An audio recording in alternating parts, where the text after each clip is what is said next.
Hello guys, मैं हूं आपका दोस्त निखिल और आई नो कि इस मूवी को काफी समय लगा, पर आज फाइनली मैं आपको एक बहुत ही brilliant psychological thriller South Korean movie the Handmaiden explain करूंगा, जिसे IMDb पर आउटस्टैंडिंग 8.1 की रेटिंग है और जो प्रसिद्ध नॉवल फिंगरस्मिथ रिटन बाय सैरा वॉटर्स पर आधारित है। ये मूवी अपने कहानी और ब्रिलियंट डायरेक्शन के लिए इतनी सफल रही कि इसके पीछे अवार्ड्स के कतार लग गए। आपने शायद ही इतने ट्विस्टिंग प्लॉट्स किसी भी मूवी में देखे होंगे। तो चलिए सीधे शुरुआत करते हैं मूवी के कहानी से।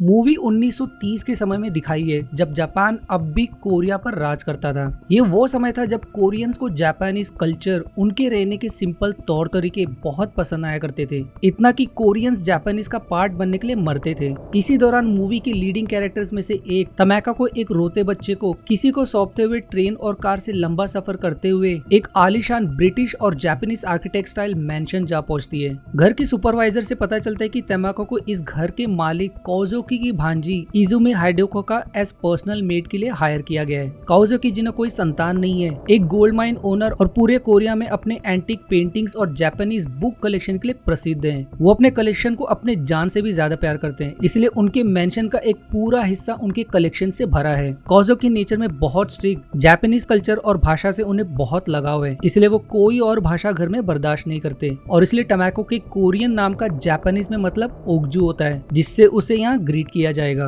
घर में नौकर चाकर के अलावा बस वो दोनों रहते हैं। ससाकी से सारे घर के नियम समझने के बाद वो आराम कर ही रही होती कि उसे हाइडेको की चीख सुनाई पड़ती है और वो तुरंत उन्हें कंफर्ट करने लगती है। दरअसल हाइडेको की आंटी यानी कि काओजुकी की पत्नी अनजान कारण से अमावस्या की रात घर के सामने पेड़ पर लटक कर जान दे दी और उस घटना को बचपन में आंखों देखा अनुभव करने के बाद से उसे कभी कभी सपना आता है कि उनकी आत्मा अभी भी पेड़ पर लटकी है। पर ओगजू अच्छी मेड साबित होती है, इसलिए उन्हें लोरी सुनाते हुए सुला देती है। अगले दिन ओगजू का पहला दिन का शुरुआत अच्छा नहीं होता, क्योंकि कोई दूसरी मेड रैगिंग के इरादे से उसके एक शू गायब कर देती है और वो भोली कुछ कर नहीं पाती। उसी दिन हाइडेको को पता चलता है कि उसकी पुरानी मेड जुंकू की जगह पर ओगजू को हायर किया गया है और अब हमें हाइडेको के बारे में कुछ पता चलता है कि वो बिल्कुल ओगजू की उम्र की, पर दिखने में बहुत ही सुंदर, डाउन टू अर्थ और बातों में भोली एक शाही परिवार से बिलोंग करती है। पर उसके माता पिता बचपन में ही गुजर गए, इसलिए उसे कभी एक परिवार का प्यार नहीं मिला। इसी कारण 5 साल की उम्र में वो अंकल काओजुकी के साथ यहाँ रहने आई। उसके माता पिता के गुजर जाने के बाद उनकी सारी संपत्ति उसकी हो गई। उसके पास रहने खाने के लिए ऐशो आराम की कमी नहीं होती,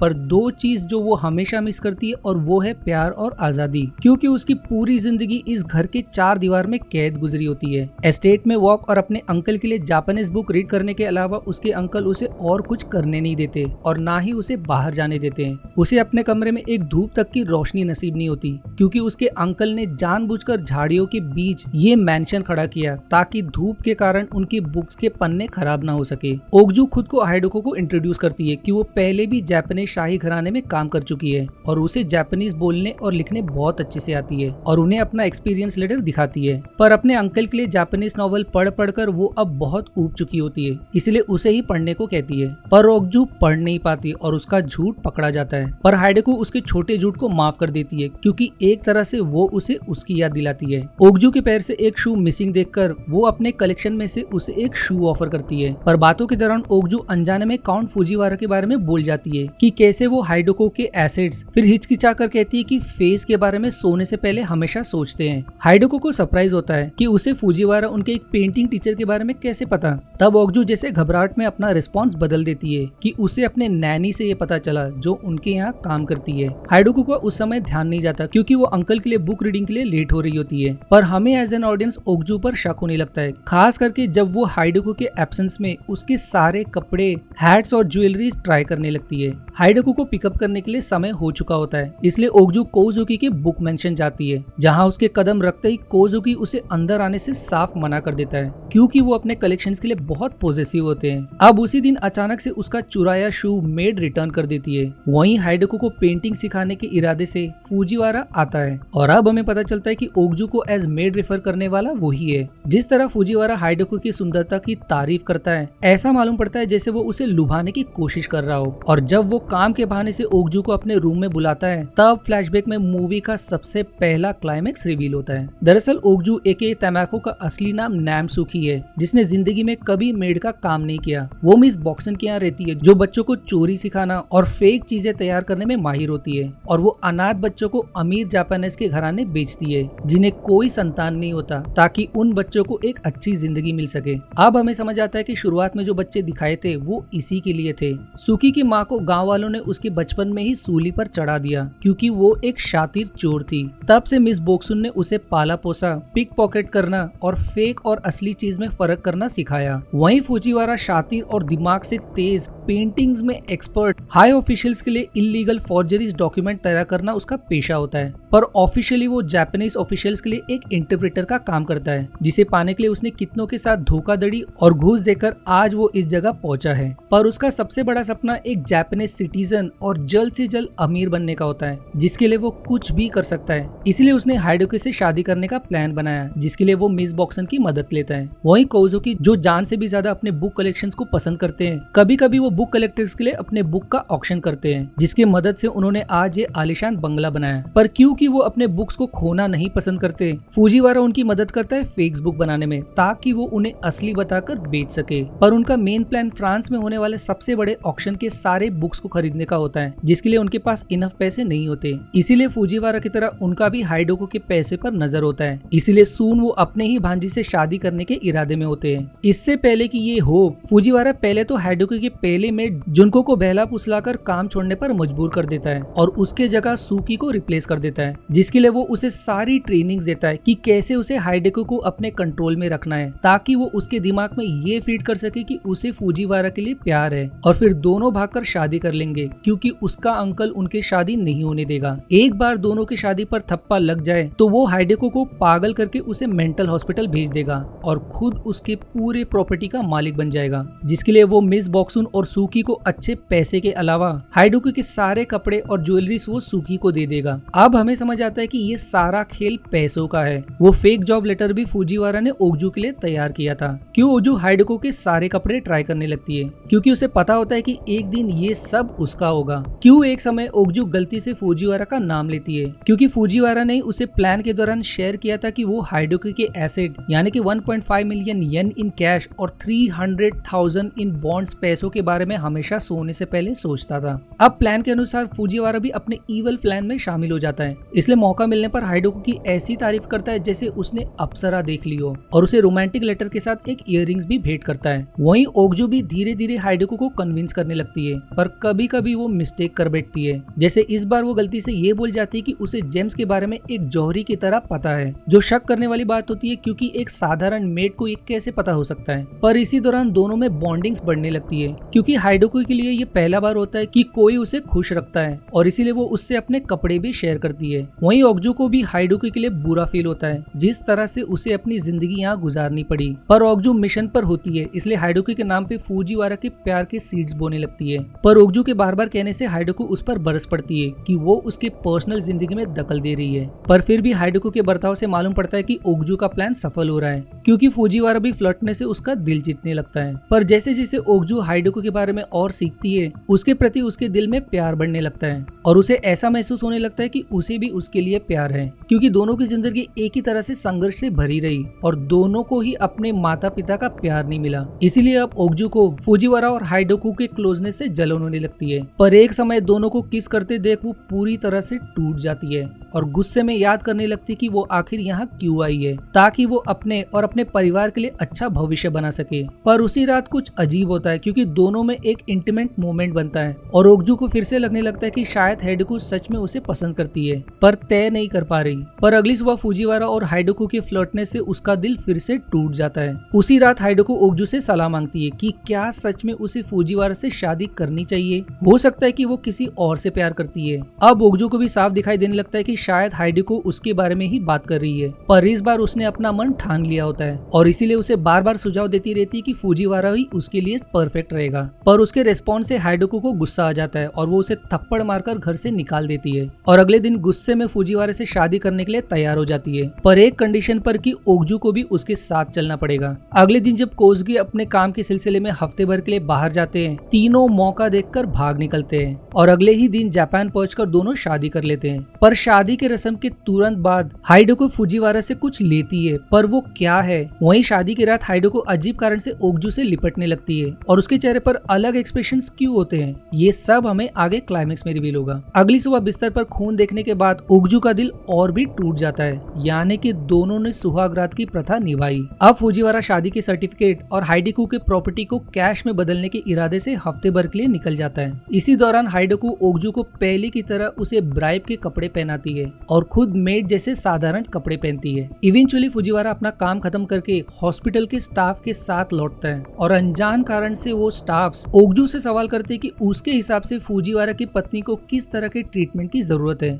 वो एक कठोर की तरह से जवाब देती है कि उसे एक रूम में लॉक कर देना चाहिए जहां से वो भाग या खुद को या किसी को भी चोट ना पहुंचा सके, क्योंकि इसके पहले उसने आत्महत्या करने की कोशिश की है। पर वो यहाँ क्यों ऐसा कहना चाहती है वो हमें बाद में पता चलेगा। अब पूरे सिचुएशन से अनजान हाइडोको दोनों के साथ मेंटल हॉस्पिटल की गेट पहुंचती है। पर अब मूवी में एक और सबसे बड़ा ट्विस्ट आता है, क्योंकि हॉस्पिटल के स्टाफ हाइडोको को ले जाने के बजाय ओगजू को फुजीवारा की वाइफ समझकर ले जाने लगते हैं। वो चीखते चिल्लाती रहती है पर दोनों उन्हें रोकते नहीं है, मानो यही शुरुआत से प्लान था। अंत में हाइडोको हंस पड़ती है और फिर मूवी हाइडोको के बचपन की तरफ मुड़ जाती है जब वो अपने अंकल के घर रहने आई थी। हाइडोको की जिंदगी बचपन से अंकल के घर टॉर्चर भरी गुजरी। वो जब भी किसी भी बात का जवाब देती, घर की हैंडमेडन ससेकी और अंकल मिलकर उसे बहुत पनिश करते थे। घर के बाकी मेड्स भी उसका बहुत मजाक उड़ाया करते थे, इसलिए तंग आकर वो उन्हें भी पनिश करती थी। पर अंत में ससेकी अंकल को कंप्लेन करके उसे ही पनिश करवाती थी। हमें आगे पता चलता है कि कोजुकी सासाकी को इतना सपोर्ट क्यों करते हैं, क्योंकि वो उनकी पिछली वाइफ थी। दरअसल कोजुकी को जापानीज में बदलना था, इसलिए उन्होंने अपनी पहली वाली को छोड़कर एक जापानीज से दूसरी शादी कर ली। पर वो अब भी अपने पहले वाइफ के साथ बेड शेयर करते हैं। घर में सिर्फ उसकी आंट हाइडोको से अच्छा पेश आती है, पर अंकल के गुस्से के सामने वो उसका बचाव नहीं कर पाती। आंट की भी जिंदगी मिजरेबल से कम नहीं थी, क्योंकि उन्हें अपने पति के इशारे पर हाइडोको को जापानीज एडल्ट बुक्स एरोटिकली पढ़ने सिखाना पड़ता था और जब भी वो उनके बुक्स का मजाक उड़ाते तो वो उन्हें सीवियरली पनिश किया करते थे। इसके अलावा उन्हें खुद अपने पति के कलेक्टर्स के लिए उनके सामने बैठकर एडल्ट बुक्स इरोटिकली रीड करना पड़ता था और कभी कभी उन्हें बुक का विजुअल इलस्ट्रेशन भी देना पड़ता था ताकि कोजुकी अपने कलेक्टर्स को अपनी बुक बेच सके। पर अंत में तंग आकर आंट ने आत्महत्या कर ली, जिसका कोजुकी पर कोई अफसोस दिखाई नहीं देता। जब हाइडेको थोड़ी बड़ी हुई तब उसे भी रिच ब्यूरोक्रेट्स के सामने इरोटिक्स बुक पढ़ने पड़े, जिसे फुजीवारा भी विजिट करता था क्योंकि वो उनके लिए बुक की फोर्जरी किया करता था। उसी दौरान फुजीवारा को हाइडोको की मिजरेबल कंडीशन के बारे में समझने लगता है, इसीलिए फायदा उठाने के इरादे से वो उसे पटाने की कोशिश करता था। पर इतने इरोटिक्स बुक पढ़ने के बाद हाइडोको ने एक चीज बहुत अच्छे से सीखी होती है और वो ये कि मर्द कैसे किसी लड़की को बेड पर पाने के लिए कौन से पैतरे आजमाते हैं, इसीलिए वो उसके हाथ नहीं लगती। अब फुजीवारा हार मानकर और फाइनली अपना सबसे बड़ा सीक्रेट उसे रिवील करता है कि वो जापानीज नहीं बल्कि एक कोरियन है, जिसका जापानीज और रिच बनने का बहुत बड़ा सपना है। अच्छी पेंटिंग्स करना, फॉर्जरीज में एक्सपर्टीज हासिल करना उसने पिछले 3 साल की मेहनत से सीखी, जो उसने उस तक पहुंचने के लिए की ताकि वो उसके साथ शादी करके उसके प्रॉपर्टी का मालिक बन सके। क्योंकि उसे पता होता है कि हाइडोकी की हालत बहुत खराब है, वो उसके सामने एक सौदा रखता है कि वो उसे यहाँ से भगाने में मदद करेगा अगर वो उसके साथ भागकर शादी कर ले और अपने प्रॉपर्टी में से आधा हिस्सा उसे सौंपे। हाइडोको बहुत सोचती है पर उसके पास इससे बेटर ऑफर नहीं होता, क्योंकि वो खुद तंग आ चुकी होती है अपने अंकल के टॉर्चर से, इसीलिए उसका ऑफर एक्सेप्ट कर लेती है। पर हाइडोको को डर रहता है कि अगर वो पकड़ी गई तो उसके अंकल उसे भी सीक्रेट अंडरग्राउंड बेसमेंट ले जाकर टॉर्चर करेंगे। और अब यहाँ आंटी के मर्डर का मिस्ट्री रिवील होता है। दरअसल आंटी ने आत्महत्या नहीं बल्कि वो भागने की कोशिश कर रही थी और उसे सबक सिखाने के इरादे से अंकल ने उन्हें बेसमेंट ले जाकर टॉर्चर करके उनकी जान ले ली। यही कारण है कि दम घुटने पर भी आंटी की जुबान खुली नहीं, क्योंकि उनकी मौत पहले ही हो चुकी थी। पर फुजीवारा उसे प्रॉमिस करता है कि ऐसा नहीं होगा और अगर ऐसा हुआ तो वो खतरा महसूस होने पर उसके ओपियम का प्रयोग कर सकती है, जिसके कुछ बूंद से इंसान बेहोश हो सकता है और उसके पूरे बोतल से मर भी सकता है। पर ये उसे तभी मिलेगा जब उनकी शादी कंप्लीट होगी। और अब हमें समझ आता है कि शादी के ठीक बाद फुजीवारा ने हाइडोको को आखिर क्या दिया था, क्योंकि हाइडोको को पता होता है कि उनके भागने पर अंकल कैसे अपने पहुंच की मदद से उन्हें खोज निकालेंगे, इसलिए हाइडोको पूरा प्लान बनाती है। वो फुजीवारा को एक न्यू मेड लाने को कहती है, जिसके गुम हो जाने पर कोई उसकी तलाश न कर सके, ताकि अंत में वो उसे मेंटल हॉस्पिटल में कैद करके उसकी आइडेंटिटी को अपना बनाकर वो खुद एक मेड की आइडेंटिटी के साथ आजादी से जी सके, ताकि अंकल उसे ढूंढ ना पाए। अब जब हम मूवी के पिछले सीन्स को रोल बैक करते हैं तो हमें सब समझ आने लगता है कि क्यों हाइडोके ने ओगजू के पहले झूठ को इतने आसानी से माफ कर दिया, क्यों प्लान मेकर होने के बावजूद वो आसानी से ओगजू के कहने पर शादी के लिए तैयार नहीं होती, ताकि ओगजू को शक ना हो। वहीं प्लान को फेल होता देख वो अंत में तैयार हो जाएगी उसके साथ भागने के लिए। जब भी फुजीवारा हाइडोको के साथ फ्लर्ट करता था, दरअसल दोनों आगे के मूव्स तय करते थे कि कैसे उन्हें ओगजू को उल्लू बनाए रखना है। गार्डन में वो किस और बेड पर खून भी फेंक था, सिर्फ उसे कंफर्म करने के लिए कि फुजीवारा का प्लान सफल हो रहा है। उस रेफरेंस लेटर और गिफ्ट के नोट पर भी फुजीवारा ने जापानीज में उसके प्लान के बारे में लिखा था कि वो उसे बार बार अपने कपड़े दिखाते रहे ताकि उसमें पैसों का लालच बना रहे। एक और कारण से वो उसे अपने कपड़े पहनने देती थी ताकि वो तब सवाल ना करे जब मेंटल हॉस्पिटल जाने से पहले वो उसे अपने महंगे कपड़े पहनाए और खुद मेड जैसे साधारण कपड़े पहने, ताकि मेंटल हॉस्पिटल के स्टाफ को ऐसा लगे कि ओगजू ही एक अमीर घराने की और फुजीवारा की पत्नी है। वो शू भी इसलिए मेड रिटर्न करती है क्योंकि हाइडोको मेड्स की खबर लेती है, क्योंकि उसे डर होता है कि कहीं वो तंग आकर चली ना जाए।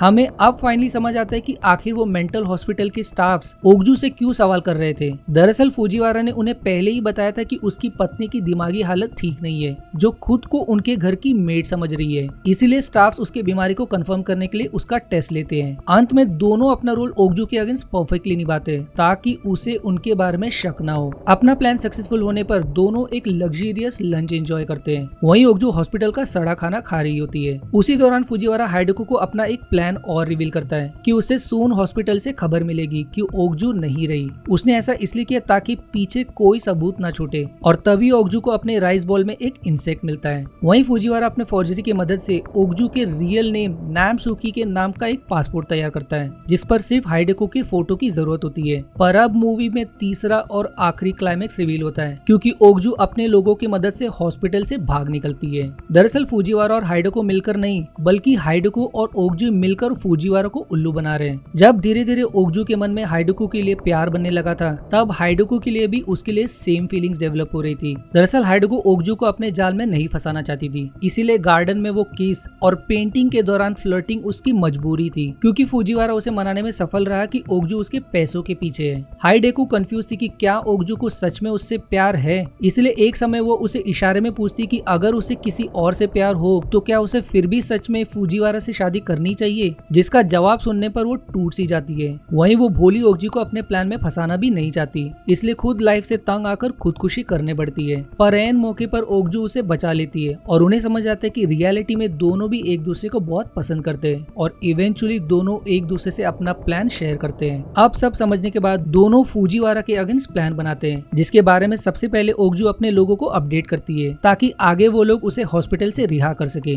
वहीं हाइडोको के अंकल के करतूत का पता चलने पर ओगजू गुस्से में उनके सारे बुक्स को नष्ट कर देती है। शादी के तुरंत बाद इसलिए हाइडोको ओगजू को किस करने पड़ती है और वो अजीब सा स्माइल देती है, क्योंकि हाइडोको यकीन नहीं कर पाती कि सून वो अपनी फ्रीडम उसके साथ गुजार पाएगी। हॉस्पिटल के स्टाफ ओगजू को ले जाते दौरान भी उसे इसलिए हंसी आती है क्योंकि उसे पता होता है कि ओगजू एक बढ़िया नाटक कर रही है। अब अपने होटल लौटने पर हाइडोको फुजीवारा को लूर करते हुए उसे उसी ओपीएम से ड्रग करके बेहोश कर देती है और उसके तुरंत बाद उसका पता कोजुकी को रिपोर्ट कर देती है, जिसके कारण वो उनके हाथ लग जाता है। वहीं फाइनली दोनों का मिलन होता है और दोनों तुरंत देश छोड़ने के इरादे से ओगजू फॉर्जरी की मदद से हाइडोको के लिए एक नया मैन का आइडेंटिटी तैयार करती है और दोनों शंघाई भागने में सफल हो जाते हैं। वहीं कोजुकी के आदमी अब भी उन्हें ढूंढ रहे होते हैं। फुजीवारा को समझ जाता है कि वो अब बचने नहीं वाला, इसलिए जानबूझकर अपने सिर्फ व्हाइट वाले सारे सिगरेट पी जाता है। ऐसा क्यों, हमें कुछ देर में पता चलेगा। कोजुकी उसे बेसमेंट में ले जाकर उसकी उंगलियां काटकर बहुत बुरी तरह से उसे टॉर्चर करता है, क्योंकि उसी के कारण उसकी कीमती बुक्स नष्ट हो गए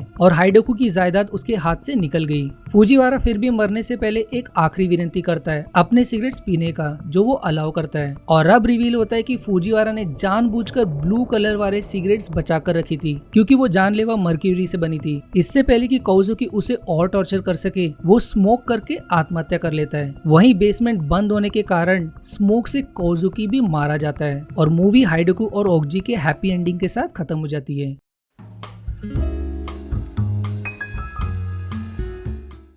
अब चलते हैं मूवी के कुछ फन फैक्ट्स के बारे में। अगर आप पूरे मूवी में नोट करोगे तो कॉनमैन फुजीवारा जब भी झूठ बोलता है तब वो जापानीज भाषा का प्रयोग करता है, वहीं जब वो सच बोल रहा होता है तब कोरियन का, सिवाय एक केस में जब वो हाइडोकू के पहले मेट को कोरियन भाषा में बोलकर भगाने की कोशिश करता है। मूवी के टाइटल पर अगर आप ध्यान दोगे तो इसका कोरियन टाइटल का इंग्लिश मीनिंग द लेडी है, रेफरिंग टू लेडी हाइडेको। वहीं इंटरनेशनल टाइटल में द हैंडमेडन रिफर्स टू सूखी अ मेड। पर अगर हम मूवी को लॉजिकल नजरिए से देखेंगे तो इसका पार्ट 2 में सेंस नहीं बनता, क्योंकि अगर उन्हें कोई ऐसी चाहिए थी जिसकी मेंटल कंडीशन अच्छी ना हो ताकि वो उनकी आइडेंटिटी ले सके, तब तो जिस तरह का पैसा वो ऑफर कर रहे थे दुनिया में कोई भी ऐसा करने के लिए तैयार हो जाएगा। उन्हें एक सच्ची पागल भी मिल सकती है। पर जैसा कि हम मूवी को एंटरटेनमेंट के नजरिए से देखते हैं तो ये मूवी एकदम ब्रिलियंट है और आपको ये गलती से भी मिस नहीं करनी चाहिए। अब एक सवाल व्यूअर्स के लिए, क्या आपने कोई ऐसी मूवी देखी है जिसमें इतने सारे ट्विस्टिंग प्लॉट्स हो? और अगर हाँ तो मुझे कमेंट में जरूर शेयर करें। आज के वीडियो में इतना ही। प्लीज वीडियो को लाइक और कमेंट करना ना भूलें, क्योंकि आपके लाइक और कमेंट से ही मेरी वीडियो चल पाएगी। और सब्सक्राइब करके मुझे सपोर्ट जरूर दिखाएं।